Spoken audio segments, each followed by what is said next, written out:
Hey guys, quick little video to show you how to set up your week so that you're super prepared and ready to smash out your week in your stolen moments and build your business. So you'll see here on the side, I've added a whole bunch of different tasks that I would do in a week.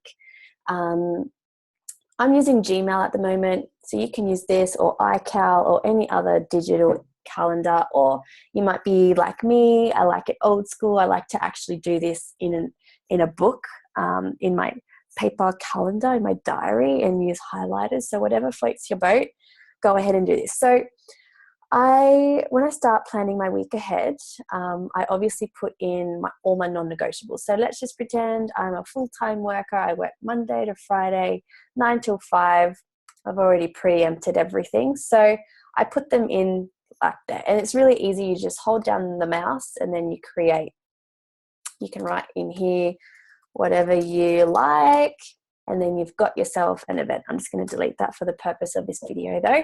So you've got work. You work from 9 till 5 or 4:30, and I've just put 8:30 there just for my commute and extra stuff, getting to work early. And so there's work. Now, the next thing that I really like to put as a priority is me time, family time, exercising, and personal development. So I've created personal development here.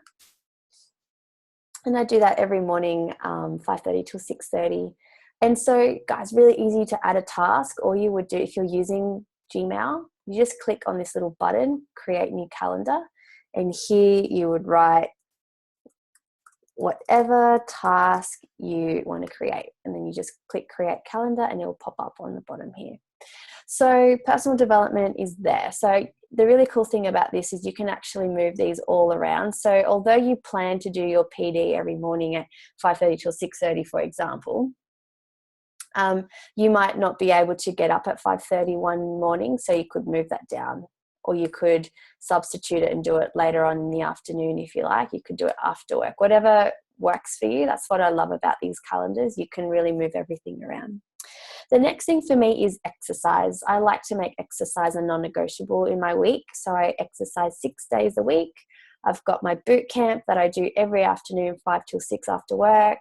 And then I've got my yoga on Sunday mornings, and Saturdays is a day off, so you won't see it pop up there. And then after that, family time is really important to me. So you'll see Sundays is a me day or a family day. They're both sort of the same thing for me. And then Saturdays, I usually work on my business every morning, Saturdays up until around 10 o'clock. And then the rest of the weekend I enjoy. And so you might want to put family time or me time any other day where you see fit. The next thing for me is my high paying activity. So I've got my non-negotiables in here now. I've got my family time, me time, exercise, work, my personal development. Now it's time to, in my stolen moments and in all my empty spaces, put things things that will grow my business. So the first thing I will start with is expanding my network. Now you might work every day, so this might be really good for you. You might be able to expand your network every morning before work on your commute to work. So expanding your network literally means hanging out in those Facebook groups where your avatar hangs out, connecting with those people, liking, commenting on their photos, personal messaging them, sending them a friend request, and just saying, hey, what's up? So that's expanding my network. I'm working on my high paying activities every single day, and you'll see that Sundays, I still build my business on Sundays, but it's not as intense as my Monday to Saturday. And then I've got my Saturday expanding network there. The next thing I do is follow up. Following up is one of the most important high paying activities in this business, and you really want to be following up every single day. So again, I've got following up before I expand my network every Wednesday, Thursday, Friday, and then Saturday mornings as well. And I've just got following up in my lunch break on Mondays and Tuesdays, and I'll explain to you why in a minute.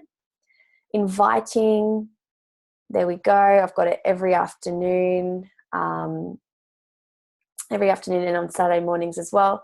So just to recap, guys, following up is just looking at that 30-day grid, or however you keep track of everyone you've been speaking with, and just following up and saying, hey, have you checked out that link that I sent you?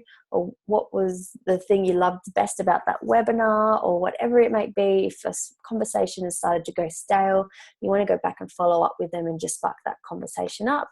And then inviting is literally when you're talking to those quality, turning those conversations into quality conversations, and then getting to the point where you might invite them to jump on a 3-way call with your mentor, invite them to watch a link about the product so they can learn more if they're interested or inquiring, or invite them to a webinar, a business webinar, or a live event to come and look at the business opportunity. So that's inviting. Then I've got sharing. So Sunday nights, you see, I schedule my posts for the week. I give myself about an hour on a Sunday night to do that. And that's sharing for me. So posting and being active on my page and having my audience see the things and the messages that I'm trying to get out. And then again, I've got some sharing pockets here and there as well for Tuesday, Wednesdays, and Thursday nights. Then I've got training and events. So you'll see them, they've just popped up here. Sunday night is our business event. And that's why I've got my inviting at 6:30 so that I can invite people to come to that business event at 8. On Monday nights, we have our non-negotiable Q&A and leadership training. Everyone should be on that training every single Monday night, without a doubt. Non-negotiable. If you've got something on Monday nights, I would look at considering trying to change whatever it is for a different day, because that is gold, guys. And if you can make it live, you're really, really investing in growing your business. Now, if you live in a different time zone to Queensland and New South Wales when that's on at 7:30, this is an awesome website to go on, thetimezoneconverter.com, and you literally can convert the times to local times to whatever times. So business events from Dream Team are always going to be in New South Wales time, Sydney time. So if you're from a different state or a different country, definitely use that. And you can put in here Sydney to find out the time. Cool. So then I've also got my MFAs that I do. I really recommend for you to do one MFA a day if you're really serious about building this business and going all the way to the top. The leaders and the most successful people do an MFA a day. It's just a 15-minute personal training session. So you'll see that there's a link in the description of this video for you to check out the latest live weekly calendar. Check out what MFAs you can make every day. And you'll see I've got 2 here on Monday and Tuesday. That's why I've got my follow-ups at my lunchtime break. On Thursday, Friday, I've got them in the afternoon. And on Saturday, I do it at 9:30. And if you can't make the lives, have a look at all the recordings of all the MFAs we have. We have so many MFAs that you can watch that are recorded. So I really recommend throwing an MFA in there. And then, of course, we've got our customer care. I do my customer care once a week. It usually takes me about 30 minutes to do, depending on how many customers you have. You might take you 5 minutes, might take you 10, might take you an hour, but that's where I put my customer care. And I'm really consistent with that. I do it at the same time, same day, every single week. So the other really cool thing about this is you've just scheduled your entire week. You've got all your non-negotiables, you've got all your high-paying activities, and now look at all the stolen moments you have still to work on your business, to still do things if you really want to. I really like Gmail because you can click on this thing called Task. There it is. And you can just add stuff in here. So let's say you've got to remind yourself to add someone's premium order in, you can put it in there. If you've got to have a 3-way call with someone, if you've got to call head office for something, there you go. You've got your little to-do list there, and then you've got your whole week planned out. So I really urge you to do this and be really regimented and almost OCD about what you do with your time, because it's not about how much time you have. It's actually all about what you do with your time and how to leverage off your time and how to work smarter and not harder, and really building this amazing business in stolen moments.